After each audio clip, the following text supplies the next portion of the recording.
In today's video, we're looking at the discovery and development of new drugs, new medicinal drugs that can help in medicine.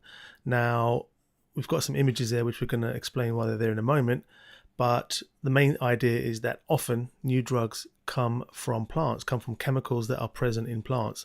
And just as a slight side point, that's one of the concerns about the cutting down of rainforests, because there are so many microhabitats in rainforests that we might be losing important plants for possible medicine. Now, the first image there I've got is a plant or a type of flower called foxgloves. We've got a particular kind of fungus and we've got a willow tree. Now, these are here because they were part of the discovery of some important drugs. Foxgloves were the start point for the drug digitalis, which is a heart drug. The second diagram there is a fungus, and this was a very important discovery. One of the first antibiotics discovered was from a fungus called Penicillium, and the antibiotic is penicillin. So the fungus was called Penicillium, and the antibiotic penicillin, a very important medicine. And willow, the type of tree, was the start point for aspirin, which is used as a painkiller and also as a blood thinning drug as well, which is helpful in various occasions. In order to get the new drugs, though, it has to go through extensive testing, and by extensive testing we mean it could be anything from 10 to 20 years of testing before the drug is released for the general public.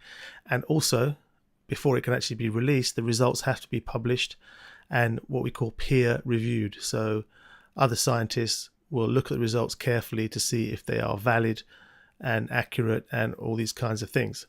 So once that's been done, those results can be published, and then the drug can be further tested and put onto the market.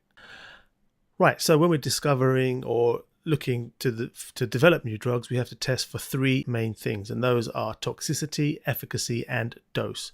In terms of toxicity, we just mean whether there are any poisonous effects of the drug. In terms of efficacy, we mean, does the drug actually work? So it might not be poisonous, but at the same time, if it doesn't work, then there's very little point. And then we also want to test for dose. How much do we actually give a person? If this drug does work, how much is needed to be effective and not overdose? In terms of toxicity, we might also look for what we call side effects, that's unwanted effects, as part of the action of the drug. Now, the main stages that we go through are the preclinical trials, and then we have a set of clinical trials. In the preclinical trials, we test the drug on cells, tissues, and animals, unfortunately live animals, and that's done in the laboratory.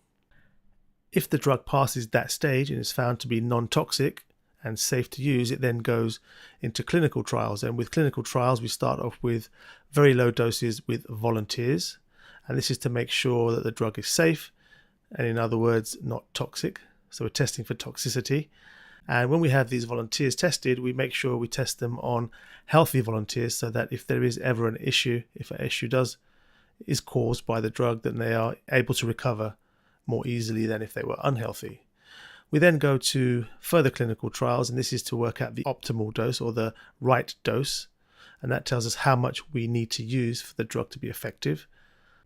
And then once we've got to that point, we then go to what we call double-blind trials, and this is done usually on patients. Neither the scientists or the doctors nor the patients know who has taken the drug and who hasn't. One group chosen at random will take the drug, one group chosen at random will not have the drug. And nobody knows until the end of the experiment. The group that has not taken the drug are there as what we call a control, as a comparison. And each person will take either the real drug or a placebo, which is a treatment or a tablet that looks exactly the same but has none of the drug in it. So here we've got a sample of some volunteers. Which ones have taken the drug and which ones haven't? Well, you don't know because it's done randomly, but if we were at the end to reveal, the green ones have taken it, the red ones have not, you might have result something like this. But this is not revealed until the very end of the trial to see if the drug has worked. Once we get past that phase, the drug can then go on the market, but that's not the end of it. We do still have to monitor it over time as well to see if there are any effects over a long period of time. Okay, so that's a quick overview of drug development and drug discovery and the time and effort it takes to develop new drugs.